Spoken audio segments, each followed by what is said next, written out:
Ok, ¿ven la pantalla? A ver, Afirmativo. Ok, sí, gracias por la invitación. Es con mucho placer que estoy aquí para hablar en un portuñol las nuevas definiciones de la obesidad clínica y o qué puede eso implicar en lo día a día de todos endocrinos, eh, general ¿Afuera? practitioners No, no podemos y, afuera. No, no. A ver, ah, estacionate donde puedas. amigo, y, y cómo podemos utilizar las nuevas definiciones en los día a día.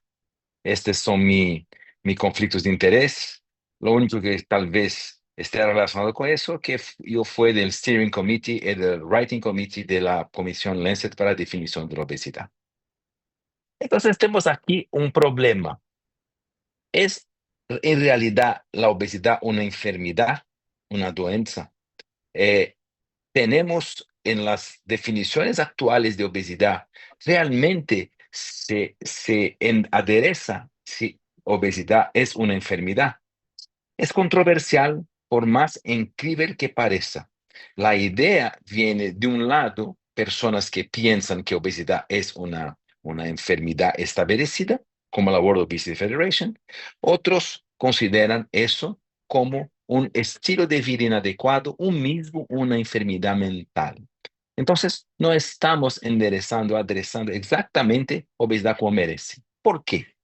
¿Cuál evidencia que nosotros tenemos que la obesidad no es concebida como una enfermedad? Primero, hay un uso, un empleo inadecuado de estrategias de prevención al invés del tratamiento. Segundo, hay un acceso inadecuado a terapias baseadas en evidencias, sean clínicas con los nuevos fármacos, sean quirúrgicas. Hay un concepto errado, inadecuado de reversibilidad de la obesidad. La obesidad es una condenación eterna para los portadores de la enfermedad, no interesando la severidad de la enfermedad. Hay una tolerancia grande para el charlatanismo, las dietas miraculosas, perca 10 kilos en 15 minutos, la dieta del tipo de sangre, la dieta de la luna, etc. Hay una diseminación grande de los bias y la estigmatización, la discriminación y la estigmatización de la obesidad. Porque en realidad para muchos, desafortunadamente mismo aquellos que luchan y trabajan todos los días con obesidad, que obesidad es algo, un riesgo modificable. Entonces, por eso que nosotros en la Lesson Commission nos reunimos para desarrollar un diagnóstico clínico de la obesidad, para en verdad cambiar las prácticas globales de cuidado de la enfermedad y las políticas de salud. La Lancet Commission tenía 56 expertos de todos los rincones del mundo, académicos clínicos que cuidan de la obesidad, cientistas renomados con muchas publicaciones en periódicos de bajísimo impacto, especialistas en salud pública, representantes de pacientes y representantes de la World Health Organization. Acá están los nombres de los commissioners. Si ustedes se miran con cuidado, hay gente aquí muy, muy, muy importante que participó de esta comisión. Y la obesidad en verdad es un espectro. Miren que aquí tengo María a izquierda de la pantalla y Jack. Son personas reales. María tiene un IMC de 37, no siente nada, todo su examen clínico es normal, el corazón, pulmón, la función renal, no tiene diabetes, tiene tal vez un factor de riesgo, un colesterol total un poquito elevado, pero tiene su vida social normal, es una profesora, es la madre de tres niños y se le gusta correr, corre 10, 12 kilómetros 3 veces por semana. Jack tiene síntomas, tiene un IMC de 39, pero está siempre cansado, tiene dispnea a pequeños esfuerzos, tiene edema de sus miembros inferiores, en su examen clínico tiene una insuficiencia cardíaca, una restricción pulmonar, tiene apnea del sueño en uso de CPAP, pero no tiene diabetes. Tal vez desafortunadamente para las definiciones de hoy, porque para se caracterizar el acceso a ciertas medicaciones, tenemos que tener diabetes, por ejemplo, mismo que el enfermo tenga obesidad. Y está sin empleo, no consigue más jugar fútbol con sus niños. Entonces, hay una diferencia grande en este aspecto entre María y Jack. Porque por la definición actual es la condición de adiposidad excesiva que promueve un riesgo a la salud, pero no sabemos exactamente cuál es el impacto a la salud de un riesgo. Un riesgo es algo que el futuro puede o no puede ocurrir. Y la condición de obesidad excesiva hoy es meramente hecha por el fenotipo físico, por corpulencia, por talla del cuerpo del individuo. Una enfermedad, esta no es una definición de la Lancet Commission, es la definición del diccionario Merriam-Webster. Es un evento adverso sobre la salud, sobre la función estructural, orgánica o sistémica, con algunos señales y síntomas o limitaciones de la actividad diaria en el presente momento. Una enfermedad ocurre ahora, una depresión ocurre en el presente momento. No tenemos un factor de riesgo para depresión a largo plazo con este diagnóstico. No tenemos predepresión. ¿Qué quiero decir con una concepción inadecuada de manejo de riesgo y de problemas de enfermedad? Mira, este señor está caminando en la calle y hay un hueco adelante. Si yo pongo un aviso, peligro, yo voy a evitar que el individuo caiga dentro del hueco. Pero si el individuo ya está en el hueco, la placa es totalmente desnecesaria, pues tengo un problema y tengo que resgatar a este señor. Entonces, hay una diferencia grande entre prevención y tratamiento. Hoy, un riesgo se hace con un tratamiento profiláctico, en cuanto a una enfermedad, se hace con una intención terapéutica de un tratamiento de la enfermedad. Entonces, una definición en paraguas, en umbrella, donde hay todos los aspectos de la obesidad, no es muy útil para nosotros actualmente. Mira que nosotros hoy tenemos una penetración de la cirugía por menor de que 3%, fármacos menos que 6-7%. Entonces, estamos haciendo algo inadecuado con certeza. Obesidad, como ya mencioné, es algo lamentablemente diagnosticado por corpulencia. Se mira los informes y dice, este señor, esta señora tiene obesidad. Pero la clasificación de una enfermedad por una matemática, que es el índice de masa corpórea, es una clasificación, tanto que hoy nos referimos a obesidad clase 1, clase 2, clase 3, clase cualquier número. Es una clasificación porque no es un diagnóstico clínico. Y lo BMI, lo IMC, es útil realmente para identificar a aquellos que tienen un riesgo aumentado por su salud, pero no mide la grasa acumulada, no establece la distribución de la grasa y no puede determinar cuándo ese exceso de acúmulo de adiposidad puede causar un problema a la salud. Este es una curva en U, no es la curva en J como todos están acostumbrados a ver. Mira que esto fue retirado, adaptado de algunas referencias importantes en epidemiología de la obesidad. Miren el centro de la pantalla que los riesgos de la mortalidad no está relacionada cuando tenemos IMCs entre 25 y 35. La mortalidad es exactamente igual a enfermos de peso normal. El riesgo es más acentuado de mortalidad en los IMCs más bajos y por encima de 40. Entonces, realmente, los IMC solo no nos dice absolutamente nada. ¿Cuál es la anatomía de una enfermedad? Una enfermedad tiene etiología, genética, infecciosa, del medio ambiente, tiene una fisiopatología, autoinmune, inflamatoria, endocrina, cualquiera que sea, y tiene la enfermedad con señales y síntomas típicos que expresan una disfunción orgánica, tiene un clúster característico, tiene una evolución característica, tiene, en resumen, señales y síntomas del presente momento. Es la definición de enfermedad. Diabetes es un ejemplo que todos ustedes como endocrinos están muy habituados. Hay etiologías, hay fisiopatología, hay manifestaciones clínicas, cansancio, poliuria, polidipsia, polifagia, polidipsia, polifagia, y hay complicaciones establecidas micro y macrovasculares. Entonces, esta es una enfermedad con un número de identificación. Diabetes tiene su identificación en su definición. Y la obesidad. Hoy tiene mecanismos de expansión tecidual, hay lo fenotipo físico, hay mecanismos fisiopatológicos, pero siempre, siempre está asociada a otras enfermedades, como diabetes anda siempre de manos dadas con la obesidad. Entonces, tenemos que tener diabetes para tener la característica de la severidad de obesidad. Entonces, son diabetes, cáncer, son enfermedades por su identidad propia. Y no son señales de síntomas de enfermedad, son enfermedades que caminan junto con la obesidad, sin interferir exactamente en el diagnóstico de la obesidad hasta hoy. ¿Cómo se hace la definición de manifestaciones clínicas? De nuevo, son señales y síntomas que son objetivos y subjetivos de una enfermedad, causan señales y síntomas que son la identidad de la enfermedad, permiten un diagnóstico clínico, permiten un diagnóstico diferencial. Todas las enfermedades crónicas merecen eso. Mira acá el lupus, tiene criterios major y minor, como la depresión. Entonces, estas enfermedades crónicas y progresivas, como la obesidad y como la diabetes, tienen su propia identidad.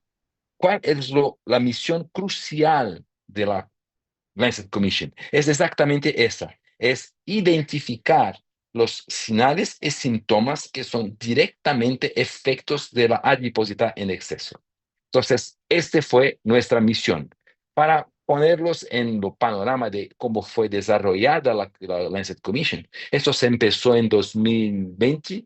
Lancet seleccionó a los expertos en enero, febrero de 2021. Y esto nos quedamos 3 años y medio discutiendo con reuniones inicialmente semanales, después quincenales, después mensuales. Entonces, fue un trabajo exhaustivo y con mucho aprendizado para todos nosotros. ¿Cómo, cómo nosotros utilizamos los principios de identificación de un criterio diagnóstico? Primero, tenemos que entender que los señales y síntomas tienen un racional clínico. Son señales y síntomas que frecuentemente ocurren con la obesidad, pero permiten diagnóstico diferencial, como cualquier enfermedad crónica. Segundo, son claramente vinculados a la fisiopatología de la obesidad. Por ejemplo, causas metabólicas, hormonales, inflamatorias. Hay un racional fisiopatológico. Y finalmente, hay un impacto sobre la salud en el presente momento. Muda, cambia la vida del individuo en el presente momento. Un ejemplo acá, la adiposidad en exceso se materializa una condición, objetivamente se documenta señales específicos sobre los tejidos, sobre los órganos y sistémicamente, como vemos a derecha de nuestra pantalla. Entonces, eso es una enfermedad. Y nosotros venimos, miren que esto es lo inicio, estamos empezando, refinando todo eso, es un kickoff, donde a izquierda son los señales y síntomas en los adultos y a derecha en los adolescentes. Son 18 señales y síntomas en los adultos y 13 en los adolescentes. Acá vamos a enfocar en los adultos. La pregunta que siempre viene, ¿será que podemos todavía utilizar el IMC para hacer la evaluación de un enfermo con obesidad? Sí, pero esto es solo lo inicio. Mira, a izquierda tenemos algunas medidas antropométricas como la cintura, la relación cintura-caderas y la relación cintura-altura. Entonces, para confirmar obesidad, confirmar exceso de adiposidad, tenemos por lo menos 2 de las medidas acá, sin IMC o un IMC más una de las medidas antropométricas o, cuando disponible, un DEXA o resonancia magnética o cualquier otra medida de composición corpórea. Pero tener una fita métrica y tener las medidas, cintura cadera y cintura altura, nosotros hacemos los diagnósticos de exceso de adiposidad que llamamos de obesidad. ¿Sí? Eh, Decidimos en la Comisión Lancet pragmáticamente de que el IMC está por encima de 40, lo exceso de adiposidad está diagnosticado. Con eso, los los enfermos que tienen la condición de obesidad con exceso de acúmulo de masa grasa, si no tiene evidencia de reducción de función orgánica por la obesidad, tiene éxito en completar sus actividades diarias, tiene un riesgo más largo de progredir a obesidad clínica, a enfermedades cardiovasculares, algún cáncer y diabetes, por ejemplo. Esto es la obesidad preclínica. En cuanto que los enfermos que tienen acúmulo de tejido de masa grasa, eh, tiene señales y síntomas tiene señales y síntomas que son secundarios a lo acúmulo de la gordura, como falta de ar por obesidad, por afectar el corazón o los pulmones, dolor articular, los clústeres de anormalidades metabólicas, que es triglicéridos elevados, glucemia elevada y HDL bajo, u disfunción de otros órganos como los riñones, las vías aéreas, los sistemas nervioso, urinario y reproductivo, tenemos el diagnóstico de obesidad clínica. ¿En qué eso puede nos ayudar a cambiar los diagnósticos de hoy? Porque hoy, recuérdense que es un diagnóstico basado en una medida sin ninguna función de determinar los impactos sobre la salud. Mira de la izquierda para la derecha. Tenemos a la izquierda un BMI de 28 con el antiguo diagnóstico de overweight, de sobrepeso. Tiene realmente excess body fat por las medidas de cintura y por las medidas de las relaciones cintura-altura, cintura-cadera, pero no tiene señales y síntomas. Entonces acá tenemos un underdiagnosis de obesidad. Y acá, número dos, tenemos un atleta que no tiene acúmulo de grasa, pero tiene un IMC de 30 y no tiene ningún señal de síntoma. Este individuo sería diagnosticado como un individuo portador de obesidad. Y acá, el número 3 y 4 tenemos el mismo IMC. Los dos tienen un acúmulo de grasa, pero uno de ellos tiene síntomas a derecha, total, número 4, y otro no tiene síntomas. Uno de ellos tiene, número 3, obesidad preclínica y obesidad clínica, el número 4, que tiene que tener una estrategia diferente de manejo. ¿Y por qué nosotros, esto fue un motivo de mucha discusión, el nombre obesidad preclínica es un factor de riesgo para muchas enfermedades y tiene que ser muy bien seguido, acompañado. Las preenfermedades se refieren a condiciones que no son clasificadas como enfermedad, pero también no son libres de enfermedad. Ejemplo, el portador de HIV puede progredir para AIDS, SIDA. Los No individuos sé con cuándo. los individuos con pólipos del colon, dependiendo de su tipo histológico y de su tamaño, pueden evoluir para cáncer de colon. Los tratamientos son diferentes. En pólipos que no tienen riesgo son resecados por colonoscopía. Otros pueden ir a una colectomía. Los individuos con prediabetes pueden evoluir para diabetes abierto. Los osteopénicos pueden evoluir para osteoporosis. Entonces, el raciocinio con obesidad preclínica es similar.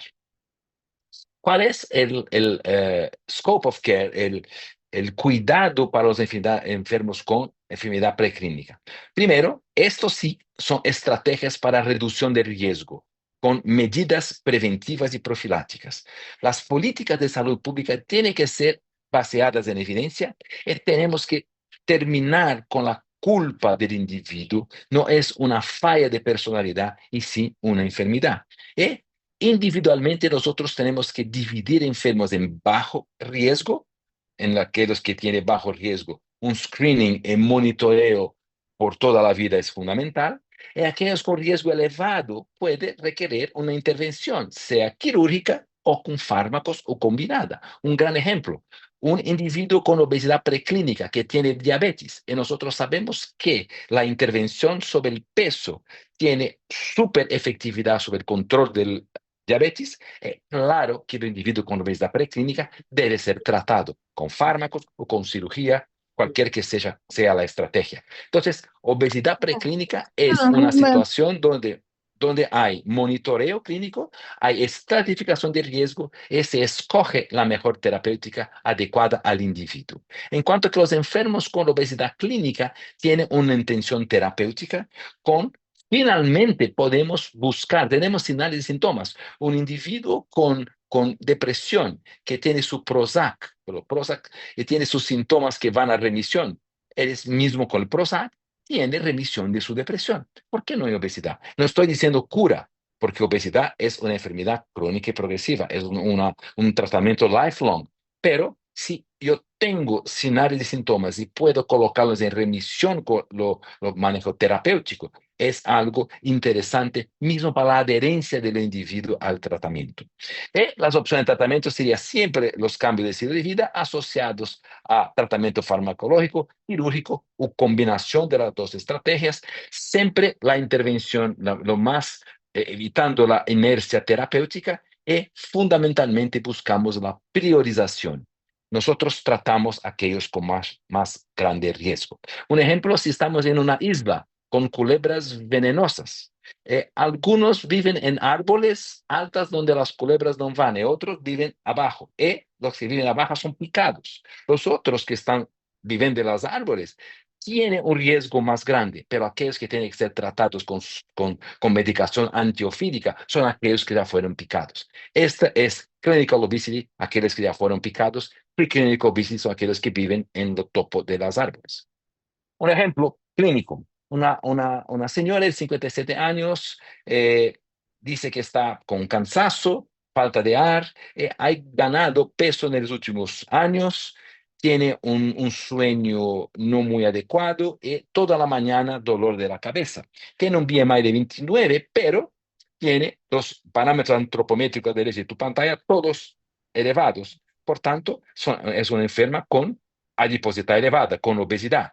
Lo restante del examen clínico fue normal, pero tiene edema de sus miembros inferiores. Sabemos que tiene, sin dudas, señales y síntomas por su queja de sueño no regular y por dolores de cabeza por la mañana, de apnea del sueño o eventualmente una hipertensión pulmonar. Se pide una polisonografía y se confirma la apnea del sueño y es referida a un cardiólogo que hace el diagnóstico de hipertensión pulmonar, que es una complicación de una apnea del sueño no tratada. Claramente es una enferma que tiene obesidad clínica, independiente totalmente de su IMC, y tiene que ser priorizada a su tratamiento. Entonces, eso es el gran objetivo de nuestra vida en la Lancet Commission. Y si tenemos factores de riesgo contra enfermedad, mira que la priorización es mucho más grande a los enfermos que tienen una enfermedad en curso. Y la aceptación de riesgos a cualquier tratamiento es mucho más grande. Un ejemplo claro, si alguien hace una gastrectomía subtotal por cáncer, que es la misma cirugía que el bypass gástrico para la obesidad, y lo enfermo con cáncer tiene una fístula, lo enfermo, la familia, todos lo aceptan. Es fundamental la cirugía para tratar el cáncer. Pero si es para el tratamiento de la obesidad refractaria a medicación, el mismo bypass, la misma cirugía con una fístula, hay una crucificación del cirujano que indicó la cirugía porque, a final de cuentas, era un riesgo solo a su salud, no tenía enfermedad. Entonces, es mucho más aceptable un riesgo cuando tenemos nada contra el cáncer, claro, cuando tenemos una enfermedad en curso. Y nosotros estamos ofreciendo una forma significante y ética para optimizar los recursos para prevenir y tratar obesidad, porque estamos priorizando a aquellos que más necesitan tratamiento. Porque, a final de cuentas, mira, recuérdate, obesidad es un continuo de una evolución de obesidad preclínica para clínica. Entonces, nosotros tenemos estrategias diferentes, no significando que algunos enfermos con alto riesgo en la obesidad preclínica no necesiten ser tratados. Claro que necesitan ser tratados. Recuérdate del ejemplo del diabetes. Pero en la gran mayoría de los enfermos podemos alocar recursos y estrategias diferentes dependiendo de su riesgo y dependiendo de la enfermedad en el presente momento. Y finalmente podemos redefinir los resultados en obesidad, porque si nosotros tenemos finalmente una enfermedad con señales, con su propia cartón de identificación y tenemos señales y síntomas, nosotros podemos definir que sí, si el tratamiento con fármacos o con cirugía ponen lo enfermo en sus señales y síntomas en remisión, podemos lograr en un gran número de enfermos remisión de obesidad con el tratamiento en curso. Obesidad de la forma que es diagnosticada hoy asusta pagadores, asusta los que hacen la política de salud, las autoridades de salud pública y mismo los profesionales. Mira que si ustedes se colocan en los zapatos de pagadores y alguien te dice, tenemos sobrepeso, obesidad con IMC por encima de 25, 2.5 billones, por favor, trátenlos. La respuesta es, no tenemos recursos y no sabemos lo que hacer. Pero nosotros necesitamos de un método de triaje. Y de nuevo, nuestra definición de obesidad clínica ofrece un método de triaje muy eficiente para alocar recursos en un mundo donde el costo de la salud es extremadamente alto. Este es un estudio que se llama All of Us, es un estudio no publicado norteamericano, será publicado próximamente. Nosotros juntamos nuestros datos también en este estudio, pero este es el All of Us. Miren qué interesante. Fíjense en el rojo, 240,000 enfermos que tenían su Electronic Health Record, sus prontuarios electrónicos con los datos completos. Entonces, mitad casi de los 413,000 que fueron reclutados. Por definición de IMC, mitad de ellos, casi 120,000 de esos enfermos, tenían obesidad. Y aquellos que tenían la obesidad abdominal medida por la relación cintura-altura, casi 60%. Ahora, si pego los 240,000 que tiene obesidad confirmada por nuestros parámetros de la Lancet Commission, tenemos 20% con obesidad clínica. 20%, 47,000 de entre 200 y pocos mil, tiene priorización del tratamiento. Los otros, claro que no serán abandonados, los otros serán monitoreados, pero las estrategias de tratamiento son distintas. Y más interesante, si vamos en aquellos con IMC por debajo de 30, que antiguamente serían relegados a nada, pero tiene dos parámetros de antropométricos de diagnóstico de exceso de adiposidad, tenemos 11% con disfunción orgánica que necesitan priorización. Entonces, nosotros logramos disminuir los enfermos que necesitan priorización, por tanto, los pagadores tienen mucho más clara idea de a quién direccionar los recursos para tratar primero. Recuérdense de la isla con las culebras venenosas. Son los enfermos picados, son las personas picadas que son priorizadas. Los restantes tienen estrategias diferentes. Yo soy un corredor de maratón y soy stubborn. Vamos luchando siempre para aumentar el acceso al tratamiento de la obesidad. Entonces, sabemos que la estigmatización de la obesidad es históricamente uno de los culpados de disminuir el acceso al tratamiento. Entonces, si cambiamos el foco de corpulencia, de tamaño de un cuerpo, para impactos sobre la salud que son mensurables, yo quebro una barrera del estigma. Con eso, yo permito un acceso equiparado a todos al tratamiento independiente del IMC. Y nosotros tenemos que entrenar a aquellos que ven los enfermos con obesidad clínica, eliminar su bias interno en decidir quién debe ser encaminado al tratamiento o no, reconociendo obesidad clínica como una condición médica y no una falla personal. De nuevo, si reconocemos obesidad como enfermedad independiente de otras enfermedades, nosotros podemos reconfigurar las políticas de salud. Las aprobaciones de seguros públicos y privados basados en enfermedad y no en la corpulencia, no en IMC. Y finalmente poder enderezar que las intervenciones más tempranas pueden cambiar la evolución de una enfermedad tan grave. Y tenemos oportunidad con la inteligencia artificial para la aplicación de las definiciones. Primero, un diagnóstico más preciso, más perfecto de la obesidad clínica, con una potencialización de los exámenes de imagen como la DEXA, los MRI, la resonancia y las tomografías. Y los vestibles, los wearables, pueden analizar cambios de actividades diarias como movilidad, como cansancio, etc. Y Machine Learning puede prever la progresión de obesidad preclínica para clínica. Y finalmente, analizando por inteligencia artificial la historia médica, los exámenes de los tratamientos anteriores, puede nos ayudar a determinar quién será lo mejor respondedor a cirugía, a farmacoterapia o la combinación de estrategias. Y la estratificación de riesgo en bajo, moderado y alto para finalmente podermos priorizar los tratamientos mismo en los enfermos con obesidad clínica establecida.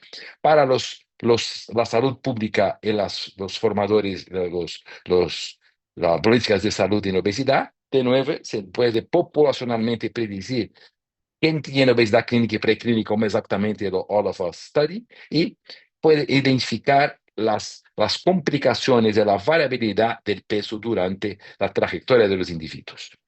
¿O qué la Comisión Lancet nos trae? ¿O qué cambia finalmente en la práctica diaria? Primero, estamos disminuyendo la estigmatización contra la obesidad, la cirugía bariátrica y metabólica y los tratamientos para la obesidad. Estamos priorizando los enfermos que merecen ser tratados antes. Y no necesitamos de solo el IMC, o no necesitamos de tener otras enfermedades para tratar el individuo portador de obesidad clínica. Podemos finalmente medir y reportar la remisión de la obesidad. Podemos finalmente, a través de señales de síntomas, hacer eso. Y informar los policymakers y los pagadores públicos y privados a quién se debe priorizar los recursos. Eso va a generar, sin duda, mucho más demanda para los tratamientos de obesidad. Claro que es un inicio y tenemos muchos huecos, muchos gaps para eso. Primero, tenemos que implementar eso en práctica clínica. ¿Cómo hacer eso? Estamos muy felices que grandes sociedades del mundo, la ADA, la American Heart Association, van a escuchar en los Clinical Care Committees para cambiar su diagnóstico de obesidad. Entonces, la diseminación de la información es importante. Segundo, necesitamos finalmente de estadios de obesidad clínica. Alguien puede levantar su mano y decir, sí, ya tenemos el Edmonton Obesity Severity Score. Tenemos, es un score de predicción de riesgo, no de diagnóstico de obesidad. Entonces, podemos tal vez emplear, hay fallas en el Edmonton y el King's College Score as well, también. Podemos emplear los dos, pero necesitamos de un refinamiento para los enfermos con los diagnósticos de obesidad basados en sus señales de síntomas. Tenemos que tener scoring systems para el preclinical obesity, para que podamos identificar aquellos. La inteligencia artificial va a nos ayudar con más o con menos riesgo. Tenemos que definir las estrategias de tratamiento y esto será hecho casi que automáticamente con los diagnósticos de obesidad clínica y preclínica. Eso va a implicar sin duda cambios en la salud pública y a los pagadores públicos y privados. Esto es un sueño. Teníamos 4 o 5 Basic Scientists en la Lancet Commission que están trabajando muy duro en la identificación de biomarcadores para la obesidad clínica y preclínica. No es lo PCR, la proteína C inflamación, es algo que existe en muchas enfermedades. No es la leptina, no es adiponectina, son marcadores que están en fase de desarrollo que si nos permite en pocos años, espero que tendremos estos biomarcadores que pueden nos ayudar a estratificar los riesgos y que finalmente podemos hacer el diagnóstico precoz de obesidad clínica e intervenir más tempranamente. Espero que esta presentación los dé ánimo para leer nuestro paper. Es un paper longo, tiene 42 páginas, pero aseguro a ustedes que vale mucho la pena porque esto cambia la forma de tratar obesidad hoy. Muchas gracias por la invitación y por la atención. Doctor Ricardo, realmente ha sido realmente un recontra, muy buen lujo, maestro. La verdad me siento muy emocionado, como todos nosotros los endocrinólogos, que creo que hemos podido evidenciar cuál es lo último que tenemos en el manejo y en los desafíos que se vienen. Porque creo, doctor, que esto es parte del inicio. Esto es parte de recién de un trabajo que, si bien es cierto, se ha empezado con gran y robusta evidencia, pero también creemos que se abre a partir de ahora un desafío aún más grande, porque como creo que es de conocimiento de todos nosotros, Pues enfermedades crónicas como la diabetes, enfermedades crónicas como la hipertensión, le llevan años luz al tratamiento de la obesidad. Y no hablo solamente del tratamiento de la obesidad desde el punto de vista farmacológico o bariátrico o quirúrgico, sino también desde el punto de vista social. Porque de hecho usted lo decía, si hay algo que ha podido, entre otras cosas, mejorar este paper, que realmente es muy interesante leerlo a minuciosidad, pues es definitivamente el hecho de reducir los estigmas en el paciente que vive con obesidad. Y eso hay que reconocerlo. Ahora, una de las preguntas que sí me queda un poco sobre la mesa, doctores, de todo lo que hemos escuchado, es el tema de esa característica de llamarlo preclínico o preobesidad. Esa característica tiene una connotación básicamente salubrista pública, epidemiológica, así como el matiz de prediabetes, diabetes. ¿Vendrá en el camino una característica o una denominación que se sepa ya que la característica comórbida está acompañando al paciente premórbido más adelante, doctor? La obesidad preclínica no es exactamente preobesidad, porque la obesidad, por nuestra definición, es lo acúmulo de masa grasa, de adiposidad. Entonces, tenemos el diagnóstico de acúmulo de masa grasa, que es la obesidad. La obesidad preclínica es este acúmulo de masa grasa medido por los parámetros antropométricos, dos parámetros, cintura o la relación cintura-cadera o cintura-altura, o uno de ellos más un índice de masa corpórea por encima de 30. Entonces, esto es acúmulo de gordura con la salud preservada en el momento. Entonces, el individuo tiene la salud preservada en el momento y requiere un follow-up estricto con medidas de prevención para progresión por obesidad clínica. Y de nuevo, eso nosotros en Lancet Commission no entramos en los detalles de manejo, este step 2, el segundo paso de eso. Nosotros queremos solo mostrar que hasta hoy, lo que estamos haciendo, definir obesidad por corpulencia, es algo segregador y es algo que no nos permite tratar los enfermos que más merecen el tratamiento. Perfecto, doctor. Aquí hay una pregunta de la doctora Poma. Saluda y felicita su presentación, doctor. Buenas tardes. A nivel epidemiológico, el índice de masa corporal aún es muy utilizado por su practicidad. Nos comenta, sin embargo, tiene algunas limitaciones.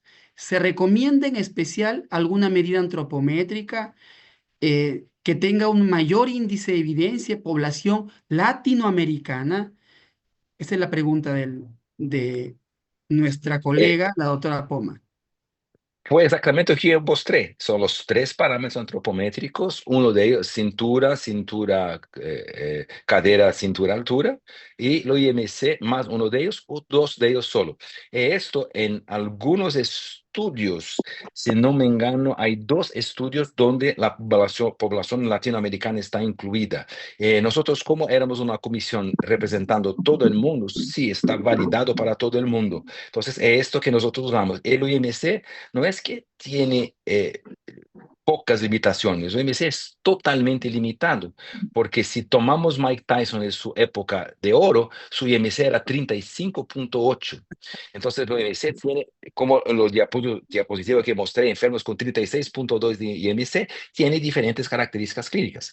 Entonces, pienso que utilizando una fita métrica, tenemos mucho más utilidad y una buena historia clínica, exámenes de laboratorio, finalmente definimos o que es realmente obesidad clínica que merece priorización y o que es preclínica, que yo estoy de acuerdo, doctor González, que tal vez tendremos que refinar la terminología, pero esto que nosotros logramos acuerdo después de 3 años y medio, fue difícil eso. Yo, por ejemplo, era contra el término obesidad preclínica, pero hace muy sentido si queremos hacer una distinción entre una enfermedad con cambios de actividad diaria en el presente momento contra aquellos que no tienen nada. María es una enferma real. María tiene 37 IMC y corre 10 kilómetros.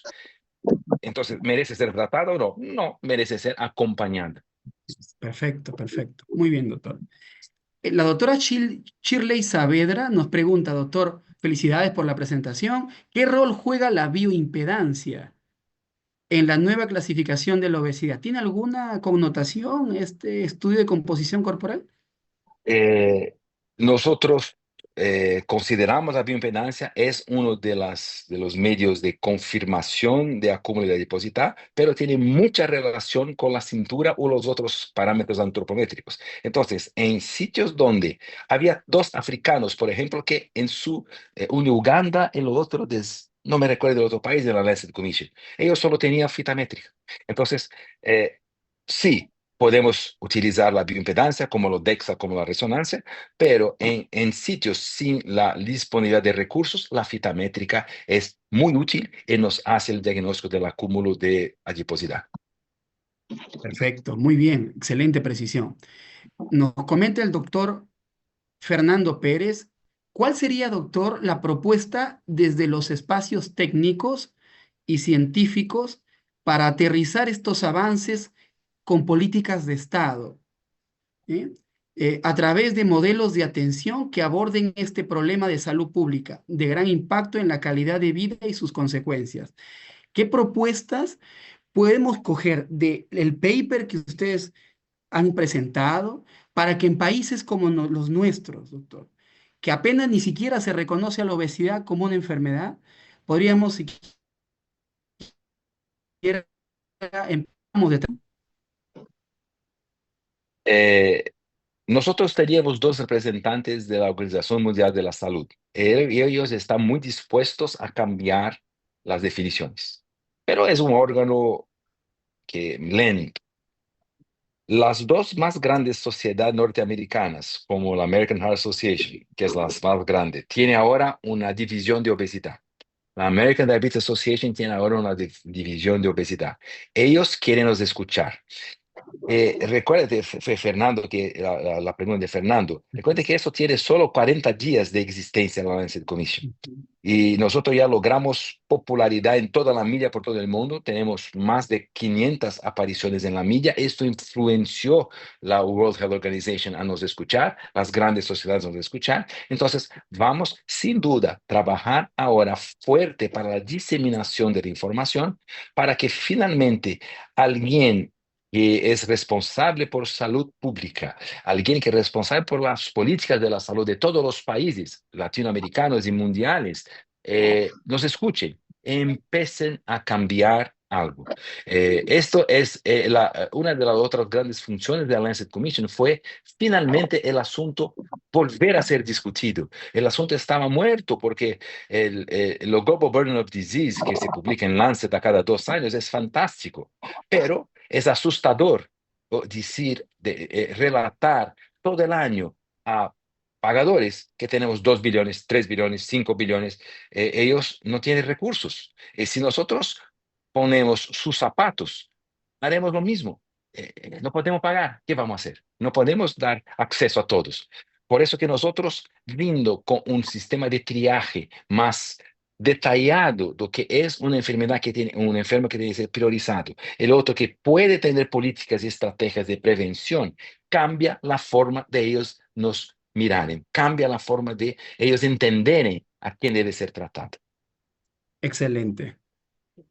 Bueno, doctor, estoy, y creo que con todos los poco más de 100 participantes de todo el Perú, doctor, muchísimas gracias. Con médicos endocrinólogos de la Sociedad Peruana de Endocrino, médicos internistas, nos acompañan nefrólogos, cirujanos bariatras incluso, doctor.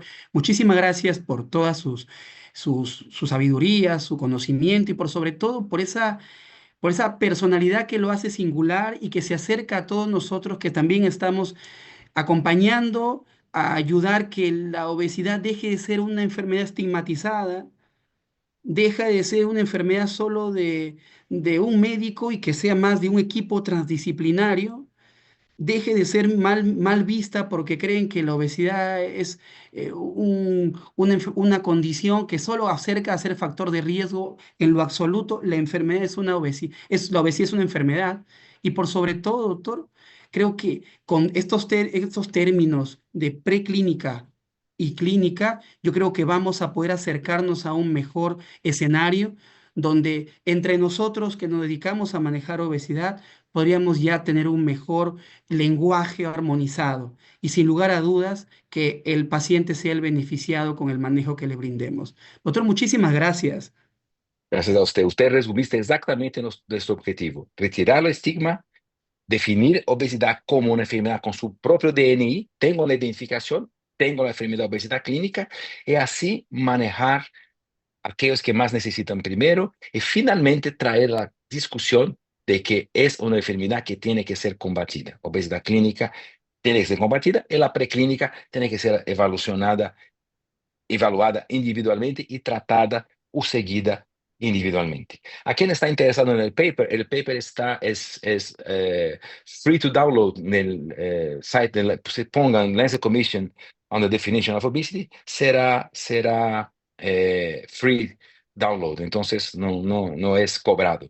Y hay un editorial que acompaña muy interesante del editor jefe del Lancet, que dice que la comisión Lancet es la 17ª comisión Lancet sobre asuntos generales de enfermedad crónica, es aquella que tiene más oportunidad de cambiar la forma que nosotros vamos a tratar obesidad. Es con orgullo que tenemos este editorial allá, y por favor, lean los paper que vale la pena. Es longo, pero es una buena experiencia. Perfecto, doctor. Muchísimas gracias. Un fuerte Gracias abrazo a y un ustedes. saludo también porque el día de mañana no solamente sea el 4 de marzo, sino el resto de los 360 días restantes, la convicción de que sean días para prestar mucha atención. Si vive un paciente con diabetes a la consulta y tienes obesidad, tiene dos enfermedades, diabetes y obesidad. Muchísimas gracias, doctor. Exacto. Gracias a ustedes. Permiso. Buenas tardes a todos los colegas que nos han acompañado.